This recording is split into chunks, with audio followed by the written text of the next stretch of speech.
ప్రతి మనిషి ఒక కారణ జన్ముడు. ఒక బిడ్డ తల్లి గర్భములో పడ్డాడు అంటే ఆ బిడ్డను సృష్టించిన దేవుడు ఒక ప్రణాళిక కోసం సృష్టించి ఉంటాడు.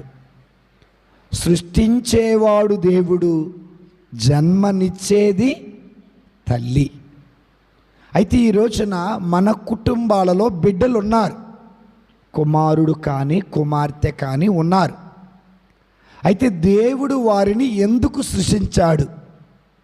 ఒక తల్లి ఆ బిడ్డకి ఎందుకు జన్మని ఇచ్చింది అనేది మనం తెలుసుకోవాలి. అది తల్లిగా మన బాధ్యత. బిడ్డను కంటే సరిపోదు. ఓ దేవా బిడ్డను ఇవ్వయ్యా అని అడిగితే సరిపోదు. ఓ దేవా ఆ బిడ్డను నా గర్భమందు ఎందుకు